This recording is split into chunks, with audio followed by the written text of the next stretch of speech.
So what's this thing we're missing, huh? To tell the truth, there's something that's bothering me too. Why did he start killing people in the first place? Well, he said himself it was to save them, right? So he killed his lover in order to save her and kept going?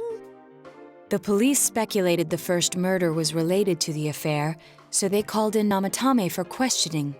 But everything in his testimony and his bearing, no matter what they looked at, they found nothing suspicious.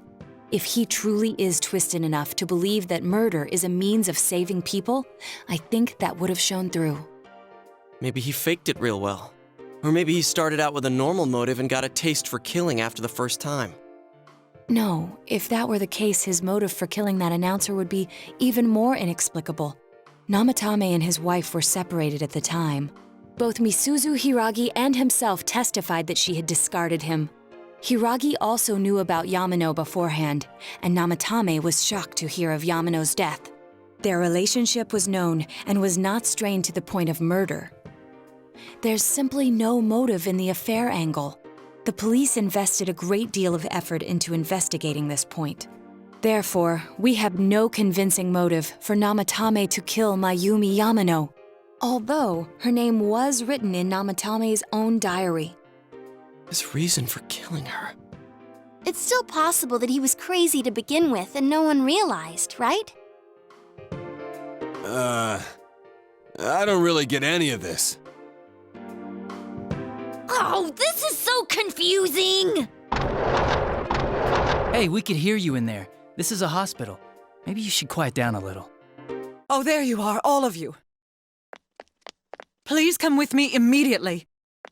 Huh? What's going on? What are you waiting for? Hurry, go!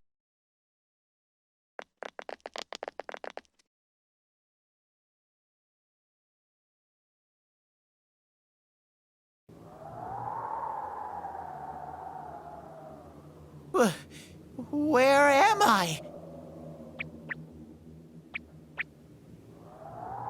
Is this Teddy's world? This doesn't quite feel like it, though. I remember being at the hospital. That's right, Nana-chan. I couldn't do anything.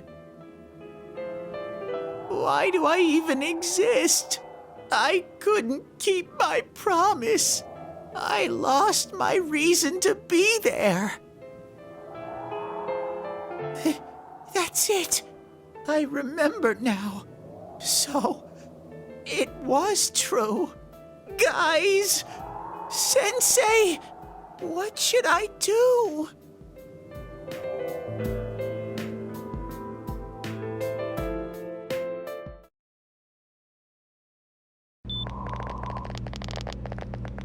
Oh, there they are. Nanako-chan came around. Huh? What did you just say? Nanako-chan's alive? Are you serious? It's very rare to be resuscitated after one's heart and lungs fail, but it does happen. But until I know why she collapsed in the first place, I can't say for sure how well she'll recover from here on. Still, Nanako-chan's a fighter, and she's trying desperately to stay alive. So this isn't a joke? You're actually telling the truth? Nanako-chan. Oh my god.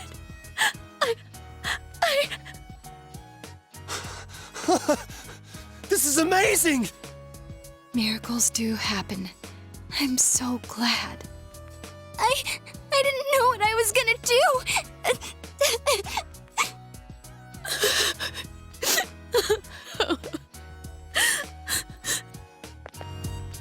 Come on! Stop crying, you two!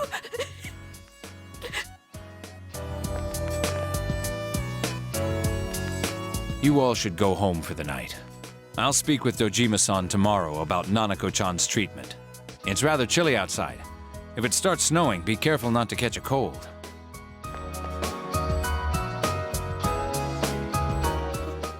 Wait a second, where's Teddy? I noticed he didn't come with us when we went to Namatame's room. You're right. That's weird. I figured he wouldn't move from Nanako-chan's side. Teddy, where did you go? Oh yeah, he has a cell with him.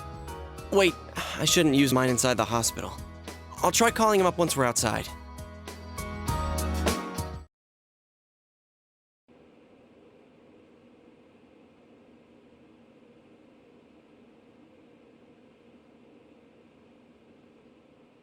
Oh, there you are.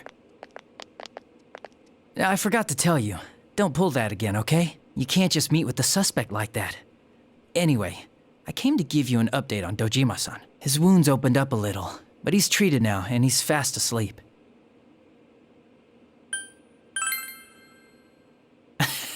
Well, I bet he wouldn't want his nephew to be worrying about him anyway.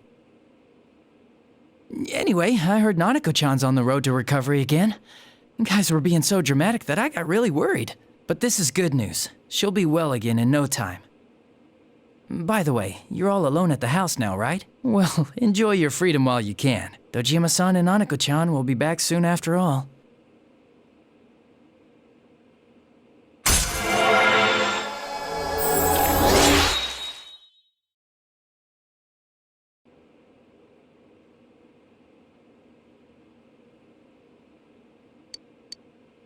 Well, I better head back. You go home too, before it gets too late. See ya.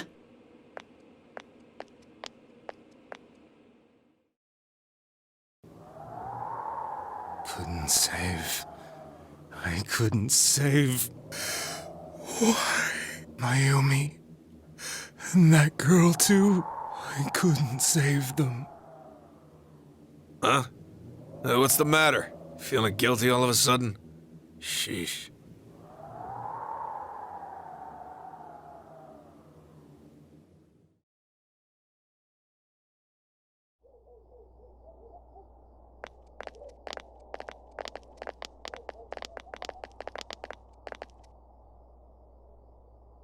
I can't reach him. Did that stupid bear forget to charge the battery? We took a quick look around the hospital, but there's no sign of him. I wonder where he went. Oh, it's snow. Hey, you're right.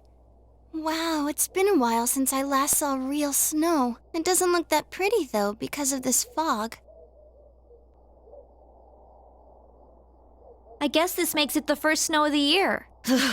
It's freezing. Let's go home. Hey, Yosuke, if you find Teddy, don't forget to contact us, all right? I know. Let's meet up at the special headquarters tomorrow.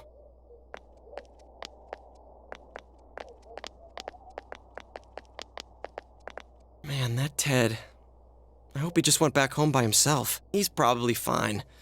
But I'll hurry home just in case. Well, see you tomorrow.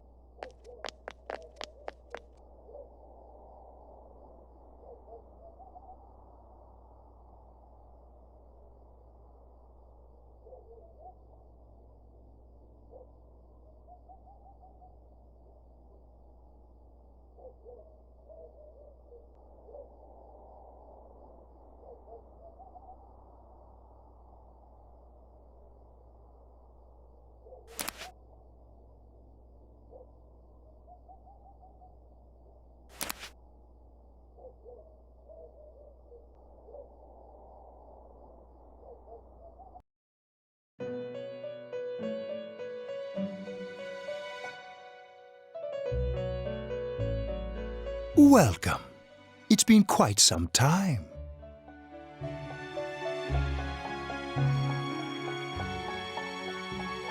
Do not be alarmed. You are fast asleep in the real world. I have summoned you within your dreams. Now then, your journey has taken you quite a distance thus far. Do you believe you'll be able to successfully solve this mystery? Splendid! The precise destination of this vehicle, that too is getting rather hard to judge. If we continue driving blindly, we may end up leading you further away from the mystery that you must reach. Well, why don't we take a moment to look back on your journey? It was for that purpose that I summoned you here tonight. Margaret?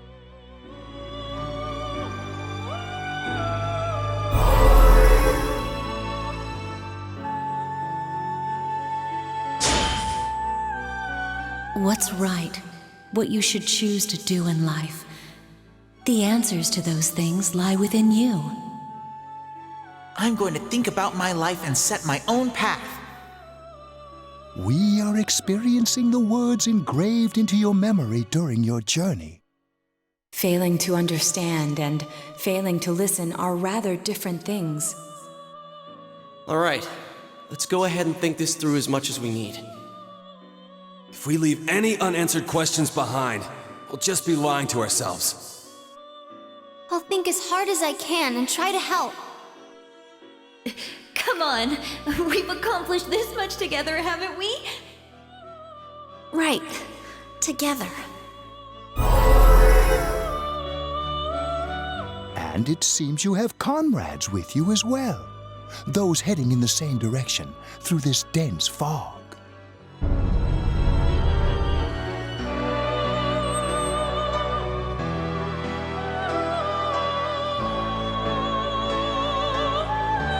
We'll be parked for the moment while I confirm our current heading. As I mentioned previously, this year will signal a great change in your life. Though there isn't much time left, it can be worth your while to take the time to stop and reflect. People are like water flowing in a river. There is only one stream, but all who pass through it are affected differently. Some travel fast.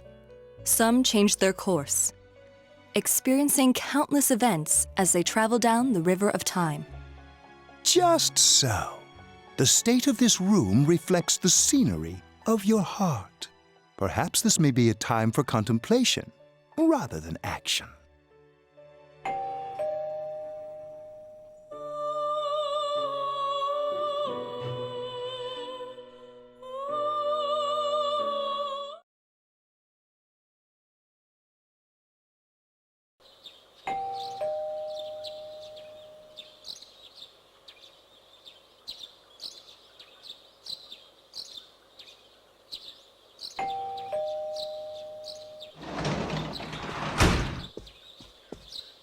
Teddy's missing. I looked all over the neighborhood, but I couldn't find him anywhere.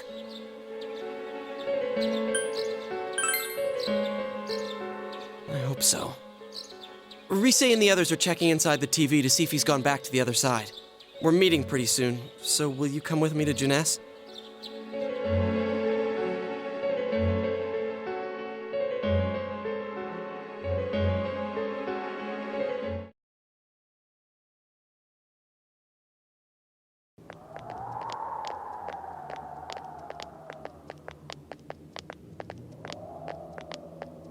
It's no use, man.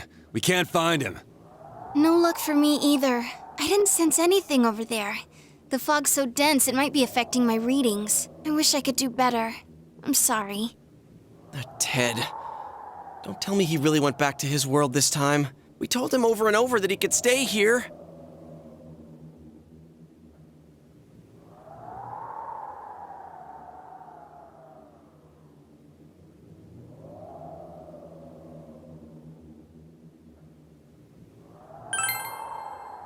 Yeah, we'll just have to believe in him for now. He plays dumb a lot, but he's attached to us deep down. He wouldn't disappear without saying anything, right? I'm worried for Teddy myself, but let's trust in him and await his return. Right now, we must concentrate on the case. It won't be long before Namatame is transferred to another location. We must hurry, or we will miss our only chance to get his perspective on this. You know, I've been thinking about the case since, but something just doesn't seem right. Let's quickly review the facts. Of all the victims, only 2 were killed. Miss Yamano the announcer and Saki-san. From the documents we found in the car, we know Namatame had some sort of dealings with them. After that, there were multiple attempted murders in which we were targeted. It was only when he took Nanako-chan that we caught him in the act, identifying his modus operandi in the process. When I hear you put it like that, sounds like the dude's guilty. As a result of Namatame's arrest, the police admitted that Mitsuo Kubo was a mere copycat killer. back up to yesterday. Remember when you said Namatame didn't have a motive to kill the announcer? That's what's bothering me. Right. Either he's completely nuts, or we're misunderstanding something. You lost me. She's trying to say that if Namatame is sane, then there may be facts in the case we don't know about yet. Sane or insane? Sounds like a play I saw before. When he talks about saving people, what does that actually mean? I don't think there's any doubt that it includes kidnapping people and throwing them into the TV. Could he mean saving them through death? He did call himself a savior and said that the other side is a wonderful world. So they'll be saved if they die? What a bunch of crap! The bastard should have gone and saved himself. What do you think, Senpai? If you think about it normally, it's gotta be him. But there ain't nothing normal about that world anyways. There's something I've been wondering about for a while. When we first encountered him, he said, "You're the ones I saved. Don't worry, I'll save this girl too." So, if he saves people by killing them, did he save us too? Wouldn't he actually have failed to save us? You raise a good point. If he thinks that salvation comes only through death, his words to us make no sense. And another thing, the Namatame who appeared on the Midnight Channel said he failed to save Nanako-chan. Well, maybe he really was trying to save the victims by putting them inside the TV. Come on, don't get all quiet like that. You guys know I just say the first dumb thing that pops into my head. The possibility that he truly intended to save us. But he's still the one who threw in Saki-senpai and that announcer, right? Sure, we haven't nailed down his motives, but that doesn't change the fact that he killed them. Or what? You think someone else was involved? What makes you think so?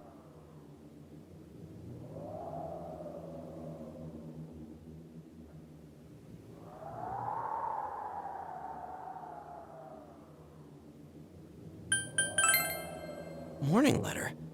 Oh yeah! Whatever happened to that thing? If Namatame's the killer, he must have been the one who wrote it, right? Let's review them.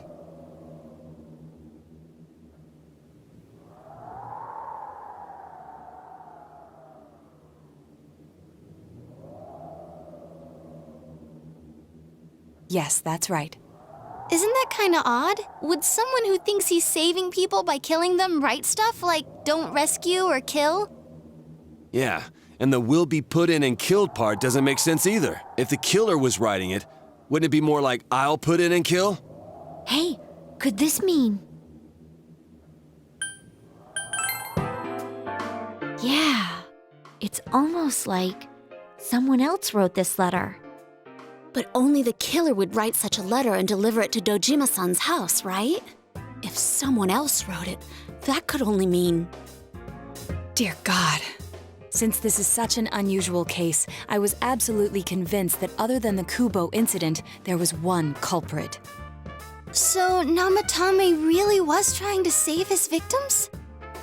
Everything is exactly the opposite of what it first seemed. In Namatame's parlance, failing would have been the first two cases when the victims died. If he had used his method twice and failed both times, he would hardly have continued using the TV. And yet he did. It all seems to suggest that someone else wrote this warning letter while observing the entire case. Someone else? Then it wasn't Namatame that killed Saki-senpai and the announcer? We can't say for certain yet. We urgently need to speak with Namatame face to face.